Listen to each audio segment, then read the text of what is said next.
My name is Daryl, and 6 years ago I thought I had everything a man could want. I had a beautiful wife, Isla, and a little girl named Clara, who was the light of my life. From the moment I held Clara for the first time, I felt like my world had gained new meaning. She was my everything, and I built my entire life around being a good husband and father. I worked as a technician at a manufacturing plant. The hours were long and the work wasn't glamorous, but it paid well enough to provide a comfortable life for my family. Isla stayed home to take care of Clara, and that was how we wanted it. I wanted her to be there for all of Clara's milestones, and I didn't mind shouldering the financial burden. That's what a husband does, right? Life wasn't perfect, but it was ours. Or so I thought. It was a Tuesday afternoon when my world started to unravel. I remember it clearly because it was such an ordinary day. One of those days you don't expect will change your life forever. I had gotten off work early due to some equipment failure at the plant. Excited to surprise Leah and Clara, I stopped by a bakery to grab Lila's favorite cinnamon rolls and a small cupcake for Clara. I was smiling all the way home, imagining how happy they'd be when I walked through the door. But when I pulled into the driveway, something felt off. Lila's car was parked outside as expected, but the house was quiet. Too quiet. Usually I'd hear Clara laughing or the sound of cartoons playing on the TV. I walked inside calling out, "I'm home." No response. I set the bakery bag down on the kitchen counter and walked into the living room. That's when I saw Wyla. She was sitting on the couch clutching her phone, her face pale and her hands trembling. She didn't even notice me at first. "Lila," I said, my voice breaking the silence. She jumped, looking up at me with wide eyes. "Darrell, I didn't hear you come in." Her voice was shaky and she quickly hid her phone behind a pillow. I frowned, the joy of surprising them, quickly replaced by unease. "Is everything okay?" I asked. She forced to smile, but it didn't reach her eyes. "Yeah, of course. You're home early." "Yeah, we had an issue at work. I thought I'd surprise you, too." "That's nice," she muttered, standing up abruptly. "I'll get some tea." Before I could say anything, she hurried out of the room, leaving me standing there in the heavy silence. My eyes drifted to the pillow she had left behind. Her phone was still peeking out from under it. Normally I wouldn't have touched it. I trusted her. We've been married for 6 years and I had no reason to doubt her. But something about her behavior, her nervousness, the way she'd hidden her phone set off alarm bells in my head. I reached for it, my hands trembling as I unlocked the screen. The first thing I saw was a text thread with someone named Ryan.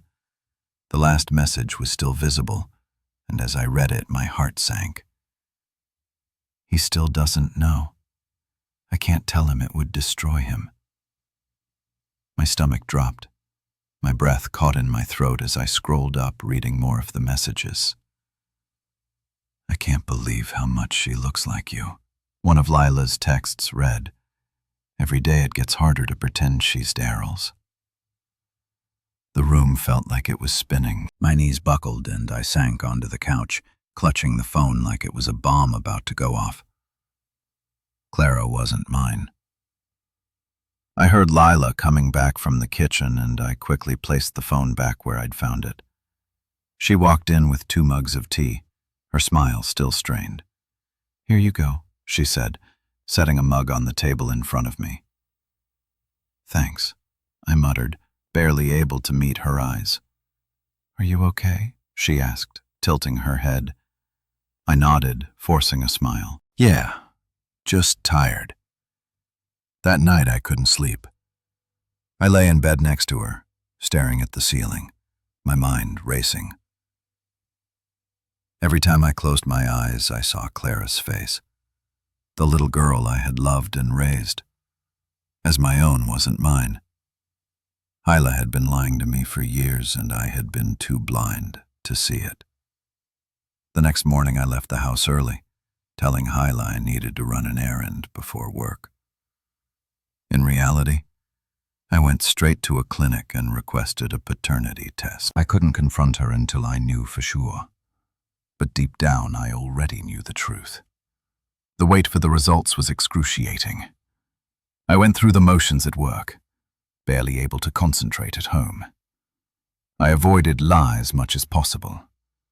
She must have sensed something was off because she kept asking if I was okay. I told her I was stressed from work. But the truth was I was falling apart inside. When the results finally came in, I opened the envelope in my car, my hands shaking so much I could barely hold the paper. Not the father. Those 3 words shattered me. I sat there in the parking lot staring at the results, unable to move or think. Clara wasn't mine. The life I had built, the family I had worked so hard for, it was all a lie. I didn't go home that night. I couldn't face Clara or Clara. Instead, I drove aimlessly, trying to figure out what to do next. My world had fallen apart, and I didn't know if I'd ever be able to put it back together. I spent the entire night driving aimlessly. The roads were dark and the rain started to pour, matching the storm raging inside me. My mind was a whirlwind of emotions: anger, betrayal, heartbreak. I couldn't wrap my head around how Hyla could have done this to me, how she could have lied to me for years, letting me believe Clara was my daughter at some point. I parked in an empty lot near a 24-hour diner. I just sat there staring at the rain streaking down the windshield. I felt hollow, like someone had scooped out my insides and left me with nothing. My phone buzzed on the passenger seat, pulling me out of my thoughts. It was Lila texting me. "Where are you? Is everything okay? Please come home." I ignored it. I couldn't deal with her, not now. Hours later, as the first light of dawn started to creep over the horizon, I made a decision. I couldn't keep living in this lie. I couldn't keep pretending everything was okay. But I also couldn't just confront Lala without a plan. If I was going to face her, I needed to be prepared. I needed answers. I went back to the clinic requesting copies of the paternity results. As I held the papers in my hands, I felt a strange mix of emotions. Relief that I had proof, and devastation over what it meant. Clara wasn't mine. The little girl I had raised, loved and cherished, belonged to another man, a man named Ran. According to the texts on Lila's phone, the name gnawed at me. Who was Ryan? How long had this been going on? Had Lila ever loved me, or had our entire marriage been a sham? I needed to know. I decided to hire a private investigator to dig into Lila's life. It felt surreal, like something out of a bad movie, but I had no choice. I needed the truth, no matter how painful it might be. The investigator, a quiet but sharp guy named Hal, listened carefully. As I explained my situation, I handed over the paternity results and described what I'd seen on Lila's phone. Hal didn't judge me. He just nodded and promised to get to work immediately. I gave him as much information as I could, then went back to my car to wait. The days that followed were some of the longest and most agonizing of my life. I avoided going home as much as possible, making excuses about work or errands. When I did go home, I could barely look at Lila. She noticed, of course. Every night she'd ask me what was wrong, and every night I'd shrug it off, telling her I was just tired. It wasn't true, but it was easier than starting a conversation I wasn't ready to have. Clara, on the other hand, was as sweet and loving as ever every time she hugged me or called me Daddy. It felt like a knife twisting in my chest. She had no idea what was happening, and I hated myself for the distance I was putting between us. But how could I keep pretending? How could I keep lying to her when the truth was eating me alive? A week later, Hell called. "I've got something." He said, "You might want to sit down for this." I drove to his office, my heart pounding the entire way. Hell met me at the door and ushered me inside. He handed me a thick envelope filled with photos, phone records, and notes. My hands trembled as I opened it. The first thing I saw was a photo of Law and a man I didn't recognize. They were sitting together at an outdoor door cafe, their heads close, laughing. Hell pointed to the man. "That's Ryan. Ian's been seeing your wife for at least 4 years, probably longer, 4 years." The timeline hit me like a freight train. If Hal was right, Layla had been with Ryan even before Clara was born. That meant she'd known Clara wasn't mine from the very beginning. She'd lied to me from day one, letting me believe I was a father, letting me pour my heart and soul into a child who wasn't even mine. "She spends time with him when you're at work," Hal continued. "They meet at hotels, restaurants, even parks. Sometimes they bring Clara along." My stomach churned. The thought of Ryan playing any role in Clara's life made me sick. He wasn't her father, not really. He was just the man who'd ruined my life. Hal's report also included text message transcripts, phone call logs, and more photos. There was no doubt about it. Lala and Ryan had been having an affair for years, and I'd been the fool. Completely in the dark. I sat there in Hal's office staring at the evidence, trying to process everything. Part of me wanted to confront Lila right then and there, to throw the photos in her face and demand answers. But another part of me wanted to walk away, to leave and never look back. What was the point of fighting for a marriage that had been AV from the start? H must have seen the turmoil on my face because he asked, "What are you going to do now?" I didn't have an answer. All I knew was that I couldn't go back to the way things were. Something had to change. That night, I went home, but I couldn't bring myself to talk to Lila. Instead, I sat in Clara's room while she slept, watching her peaceful little face and wondering how I was supposed to let go of her. She wasn't mine, but I loved her more than anything. How could I leave her? How could I stay? Lela knocked on the door, breaking me out of my thoughts, Darl. She said softly, "What's going on? You've been so distant lately. Did I do something wrong?" Her words sent a wave of anger coursing through me. Did she really think she could play the victim here? But I kept my voice steady as I replied, "Not now, Lila. I'm tired."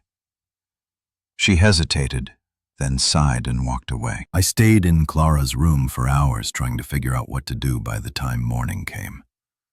I'd made my decision. I wasn't going to confront Ula, not yet. Instead, I was going to leave. The morning after I made my decision, I got up early, earlier than usual. Ula was still asleep and the house was quiet. I stood in the kitchen staring out the window as the sun rose, wondering if I was making the right choice. Leaving wasn't something I ever thought I'd do. I had built my entire life around this family, but now it felt like I had been living in someone else's story. I packed a small bag with a few essentials, just enough to get by for a while. I didn't know where I was going, but I knew I couldn't stay here. Every corner of the house reminded me of the lies of the life I thought I had, of the betrayal I could never unsee. Before I left, I walked into Clara's room one last time. She was still asleep, her tiny face, peaceful and innocent. My heart broke all over again. I leaned down and kissed her forehead, whispering, "I love you, kiddo. Don't ever forget that." My voice cracked, and I had to force myself to pull away in the living room. I left a note for Lala. It wasn't long, just a few sentences. "Lala, I know everything. I can't stay here anymore. Don't try to find me. I need time to figure out what's next. Take care of Clara. Daryl. I placed the note on the coffee table and walked out the door, closing it softly behind me. As I got into my car and started driving, a strange mix of emotions washed over me.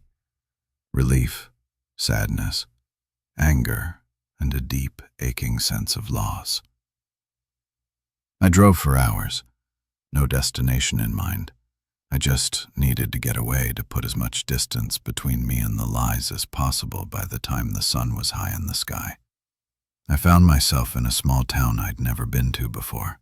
It was quiet, almost sleepy, and something about it felt comforting. I checked into a motel on the outskirts of town. The room was small and smelled faintly of old carpet, but it was enough for now.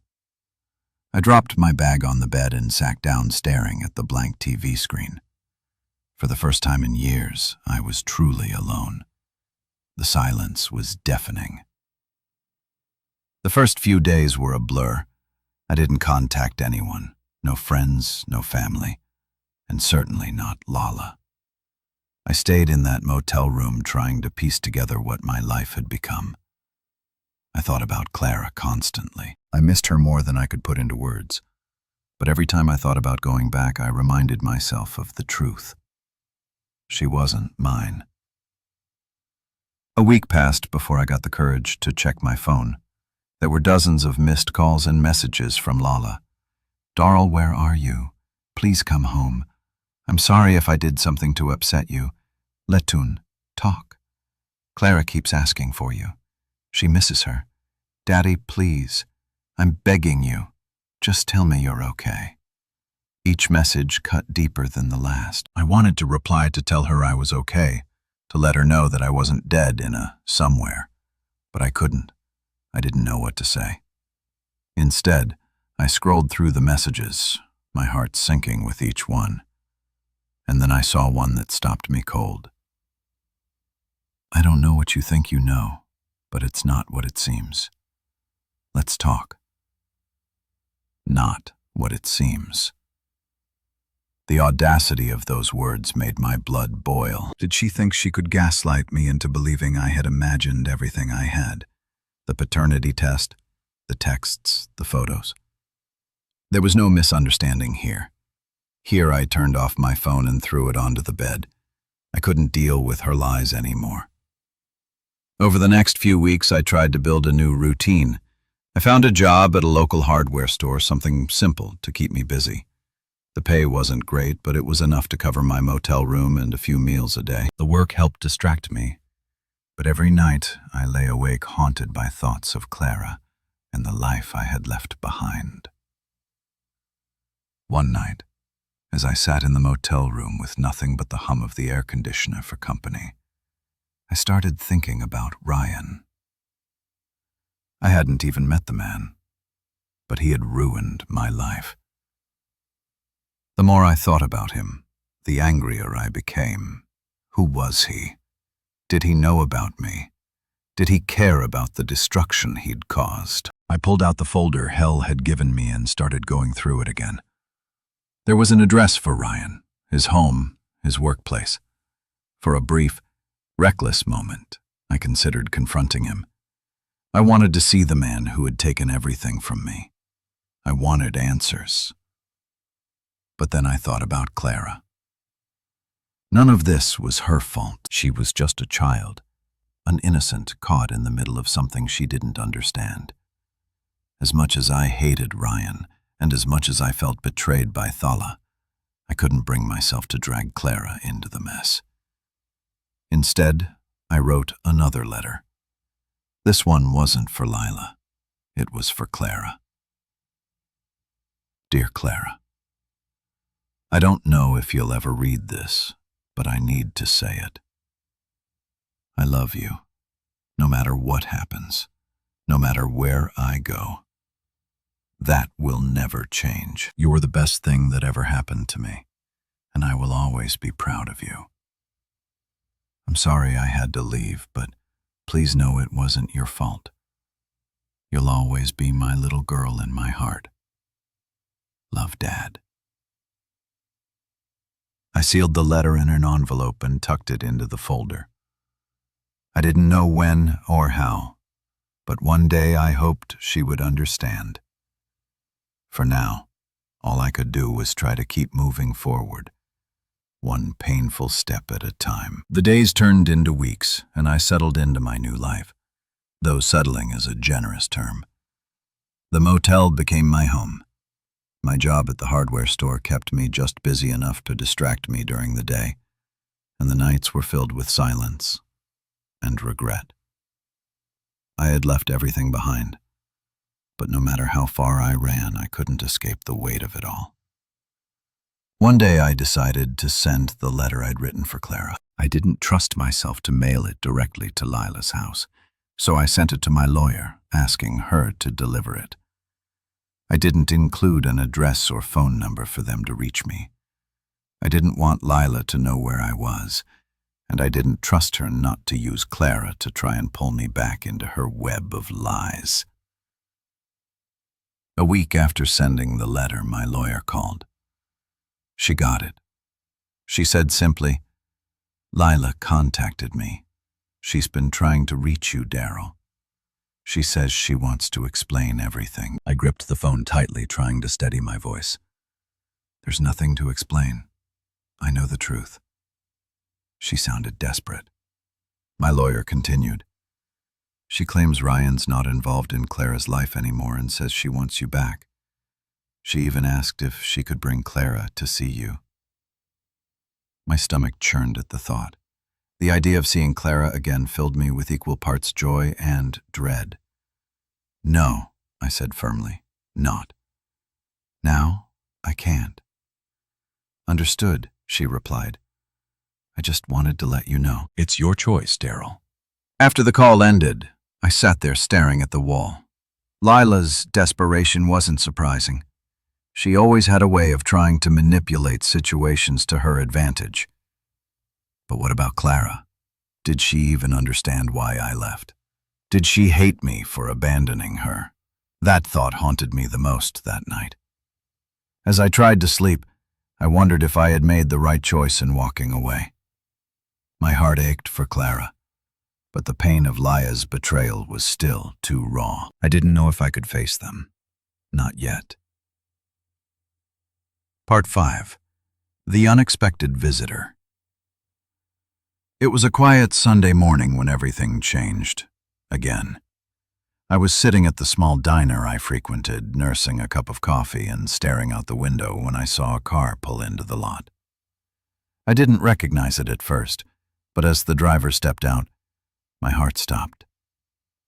It was Lila. I froze my hands, gripping the mug so tightly I thought it might shatter. She spotted me through the window, and her face lit up with a mix of relief and something else. I couldn't place.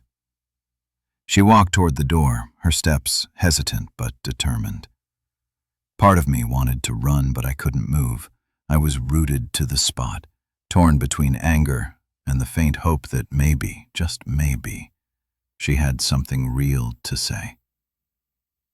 She stepped inside, her eyes locking onto mine. "Daryl," she said softly, almost pleadingly. I set down the mug and took a deep breath. "What are you doing here, La?" She hesitated, glancing around as if afraid of what I might do. I needed to see you. Please, can we talk?" I stared at her for a long moment, my chest tight with emotion. Finally, I gestured to the seat across from me. "5 minutes," I said coldly. "That's all you get." She sat down, her hands clasped tightly on the table. "Thank you," she whispered. The woman who had destroyed my life was sitting across from me, and I had no idea what she was about to say. LLA sat across from me, her hands fidgeting in her lap. She looked different, tired, anxious, but I wasn't about to feel sorry for her. I waited, arms crossed, eyes locked on her, giving her nothing. She sighed, glancing at me before looking down. "I know you hate me. I don't blame you." I said nothing. She took a deep breath. I never meant to hurt you, Daryl, I swear. When I got pregnant, I wasn't sure, but you were so happy, so excited. I convinced myself that it didn't matter that you would be the best father for Clara. No matter what, I clenched my jaw. So you lied every single day you let me raise a child that wasn't mine, while you sneaked around with Ryan. Her head snapped up, her eyes wide. I didn't. Ryan and I were never serious. It wasn't. Don't. I cut her off. I saw the messages. I hired someone. I know everything, Clara. She swallowed hard, blinking rapidly. I was stupid. Okay. I thought I could keep everything together, but I never wanted to lose you. I was scared. Scared of what I asked, my voice cold. She hesitated. Of losing you. Of losing the life we built. I let out a bitter laugh. You lost me, the moment I found out. Lala wiped at her eyes quickly as if trying to keep from breaking down. Clara misses you. She asks about you every day. I felt a stab of pain, but I didn't let it show. That's not my fault. She reached across the table as if to touch my hand, but I pulled away. I don't expect you to forgive me, she said quietly. I need you to know that I still love you. I always have. I shook my head. You don't love me, Lila. You love the comfort I gave you. You love the stability, but love, no. If you loved me, you wouldn't have lied to me for years. Her eyes filled with tears, but I didn't care. So that's it, she whispered. You're never coming back. I leaned forward, my voice firm. There's nothing to come back to. I walked out of the diner without looking back. I could feel her staring after me, but I didn't care. The moment I stepped outside, I felt lighter. But as I got into my car, I realized something. I didn't feel relief. I didn't feel satisfaction. I felt empty. I thought about Clara, about the little girl I had raised, the one who called me Daddy, the one who didn't deserve any of this. That night, I sat in my motel room, staring at the ceiling. I had spent so long trying to figure out how to escape the pain, but I never thought about what came next. Could I really walk away forever, or was there still a part of me that needed to say goodbye? I didn't know the answer yet, but for the first time in weeks, I knew I had to find out. The next morning, I made a decision. I wasn't going back to Lala. That door was closed forever. But Clara, she was innocent in all of this. She deserved better than to be abandoned without a word. I drove back to the city, my hands gripping the wheel so tightly, my knuckles turned white. I had no idea what I was going to say. All I knew was that I needed to see her one last time. When I pulled up to the house, I hesitated. Everything looked exactly the same. The same porch where I used to drink coffee in the mornings. The same window where Clara used to wave at me when I got home from work. But everything felt different. Now it wasn't my home anymore. I took a deep breath and knocked. Ella J opened the door, her eyes widening in shock. Daryl, I'm here for Clara, I said, my voice firm. She hesitated before stepping aside. She's in her room. I walked past her, ignoring the way she watched me like she wanted to say something. I didn't care. This wasn't about her. Clara's door was open, and when I stepped inside, she was sitting on the floor coloring. When she looked up and saw me, her face lit up. Daddy, she squealed, running toward me. I knelt and caught her in my arms, my chest tightening painfully. She still called me Daddy. She still saw me as hers. I pulled back slightly, looking at her little face, memorizing every detail. Hey, kiddo, where were you? She asked, pouting. I missed you. I swallowed hard. I missed you too. She giggled and grabbed my hand. Are you staying for dinner? I shook my head. No, sweetheart. I just wanted to see you. Her smile faltered, but, Yoke, come back right. I hesitated. This was the moment I had dreaded. I brushed her hair back gently. I don't know, Clara. Her little brows furrowed. Why? How do you explain something like this to a child? How do you tell them that their whole life was built on a lie? I forced a smile. Just remember something. Okay. She nodded, eyes wide. No matter what, I love you, Yoke.